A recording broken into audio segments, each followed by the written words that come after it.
What's good, YouTube? It's me, everybody. Squiddy back in another video. I woke up today and I felt like, you know what? Branded might actually be a decent deck for this current metagame. Now, before you guys call me crazy and say Branded is bad, well, I have a couple of points for this argument that I'm going to pose right now. Starting off, the first point is the fact that this has actually turned out to be a very mid-rangey metagame. Now, there are certain combo decks like Mannadium, but generally the best decks seem to be Unchained, Rescue Ace, Purely, you know, decks that have some degree of back and forth that don't actually put up a huge board, but rather do what they do consistently and create some kind of like Control-A-esque board with cards in their hand to kind of fight against you, right? Like with hand traps. And I feel like Branded has a really good matchup against the grind game. Anytime you have a grind game matchup with Branded, it generally favors the Branded player because the amount of interactions that they can put up and the amount of things they can play through with their in-engine is nuts. Not to mention the fact that everything kind of replenishes itself, and the deck doesn't really care about soft removal. Cards like Extinguish or Contain that obviously are an Imperm or a Pop, respectively. We don't really care about our monsters getting popped, nor do we care about our effects getting negated if they're even able to do that in the first place, because you obviously have things like the Branded Continuous Spell card, which prevents them from activating anything upon the successful fusion summon of a monster. You know, there are a lot of points of interaction, and this deck just doesn't care about trading resources for one, because everything in the graveyard sort of replenishes itself. You have Albion, which searches another copy of Branded Fusion or Branded in red. You have Mirror Jade, which pops a board. And anytime you get in like a grind game situation, I feel like Branded players just come on top, provided you're able to play, right? As long as we're able to play, the Branded card's just insane. They put up an insane board going first. They have layered interruptions, 5 to 6 interruptions. They have obviously Branded in red, the Mirror Jade on the table, Cartesia. They have cards in the graveyard. They can send a Rinbrum. They can banish it to some back Fallen Albaz. There are a lot of interactions that one single card just cannot play through, right? It also has a decent matchup against Purely from what I've seen, as long as you have an out to X Purely Nor, obviously, but anytime that you're playing and you're putting up huge monsters like Mirror Jade, it's very hard for a Purely player to deal with that easily. They have things like Zeus or maybe like a Typhon, but still, they have to expend a lot of resources in order to get rid of even one single Mirror Jade. Against Unchained, they have a lot of cards that allow them to link off, which we don't really care if they're linking off our monsters. The only thing that is an issue is DDD, Wave King, High Caesar, obviously. So as long as you have an out to that, then you'll be able to play. You don't care about cards like Escape of the Unchained popping as well. You don't care about any of the card effects that pop yours. You just care about like breaking through the board. We have a lot of effects that banish, like Mirror Jade as well, which trade very favorably into the Unchained matchup. And then, of course, against Rescue Ace, when they do set 4, I feel like Branded is one of the only decks that can actually play through all of the set 4 with just in-engine. Because, again, you don't really care about the spells. You don't care about the traps either. A Pop, Imperm, like, it doesn't really matter. As long as you're able to still play with the rest of your hand, it doesn't matter what they have. Like, the SP Little Knight's not going to do enough either. Unless they have hard negates like Borreload Savage and maybe a Baron.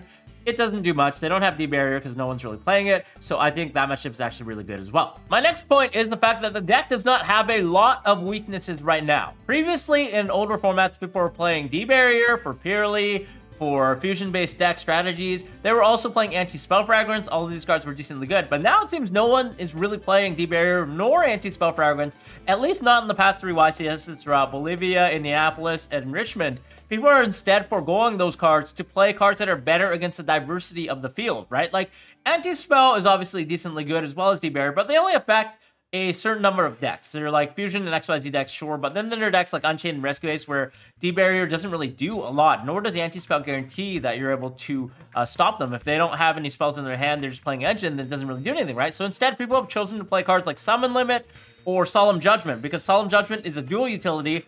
It has a counter siding option to the counters that your opponents are siding in, right? They're siding in Lightning Storm evenly matched if you're playing Rescue Ace. So it just is no-brainer to play Solemn Judgment that actually protects your board in addition to stopping your opponent's plays. So because decks nowadays, you obviously don't have a lot of space to side going first, maybe between 3 to 5 non-engine spaces to side in going first, because your deck is already good going first. You'd rather side cards that are good going second against the diversity of the field for the rest of the 10 to 12 cards in your side deck, right? Because that's when you're actually on the defensive edge. When you're going first, you're very favored to win in Yu-Gi-Oh! Nowadays. So D-Barrier is gone, which is a huge crutch for the deck. Previously, we had to play like Cross-Eyed Designator going second just to hit D-Barrier. So now that is gone. And the only one big thing I would say that we have to deal with is Ash Blossom. That's the only card that kind of the deck struggles against. Obviously, going first, I think it's a lot better now because we have a lot of tools. We can play cards like Nadir Servant or other cards just to still try and make a board through the Ash Blossom and allow us to survive a turn so we can then activate Branded Fusion on a consecutive turn.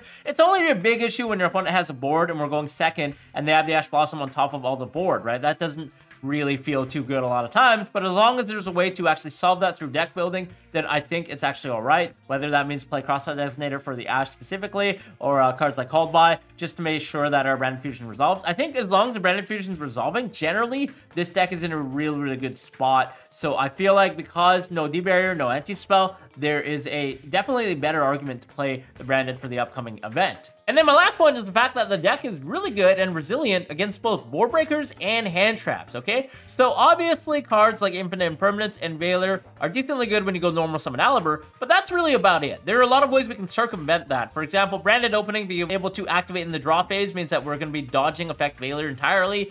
Having Cartesia access means that if we have Fusion Deployment to summon out the Cartesia, anytime that we summon Aliber, we're going to be able to dodge targeting effects like Veiler or Infirm because we can just chain Cartesia to make it lose the target. Also, the fact that Branded Lost exists, so anytime that they have the Veiler and the Infirm past a normal summon Aliber, and we have access to Lost, then those cards are just not really going to do anything. So it's just like, those cards are not very good. Drone Lockbird is not very good against this deck, because we don't do a lot of adding. We could add in the draw phase again with Branded Opening, and then we could potentially normal summon and add a Branded Fusion, but as long as we have Branded Fusion, it doesn't really matter if we're adding for the rest of the turn. We're just setting everything up through, like, either setting directly from the deck or adding back from the graveyard. We're not going to be adding from the deck for the rest of the turn. It doesn't really matter.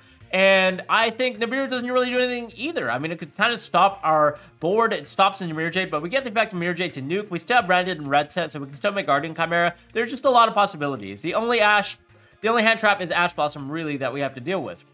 Board breaker wise, cards like Econ, Lightning Storm, Heartbeat Feather Duster, they don't really do anything against the deck. Also, cards like Super Polymerization, on paper, you feel like, wow, I can Super Poly away 2 of their fusion monsters, but that doesn't really do anything. Again, the disruption is layered. We have Branded in red as a follow-up. We have other plays like Rinbrum in the graveyard potentially to bring back Aliber. There are just a lot of different possibilities with the deck still, even past to Super Poly into whatever the heck they're trying to make. And you can also make your boards a lot more resilient to Super Poly. Remember, Super Poly targets currently in the metagame are Garura, Guilty Gearfried, the Draco Equest, both of which don't really do anything, and then Mud Dragon. So those are just like the cards that you have to deal with. The end result, whatever they're summoning off of the Super Poly, oftentimes doesn't really matter anyways. So it's just like another board breaker that doesn't do much. Tactics Talent doesn't do much if they steal or rip our hand or draw 2 cards. Thrust doesn't do much either. So like board breaker wise, I don't think those cards are very effective against Branded either. So that really leaves the last weakness of the deck, which is glaringly Ash plus a board, right? Anytime they have a board plus Ash, negating our main power play means that the rest of our cards might not be enough to function against the rest of whatever they have on the board, and also having answers to Floodgate monsters like DDD, High King, Wave Caesar. So I would ask you guys, do you have any thoughts on how we can actually make this deck good against Ash Blossom plus a board, and also out to the Wave King Caesar? And what are your thoughts on this deck as a whole? Is Branded something that you think could actually compete? I feel like it hasn't really seen a lot of tops recently is because of consistency issues, obviously, dealing with Ash plus the board, and the fact that not a lot of people are actually playing this deck, period. They think that the deck is just not very powerful, so there's a very low representation, and there hasn't actually been a top with Branded, I think, in the past couple of events. But that being said, I think it is actually in a good position right now because of all the points that we just mentioned. So I would love to hear your guys' thoughts. If you haven't already, let us know in the comments below. Other than that, like, comment, rate, subscribe, and we'll see you all in the next video. Bye-bye.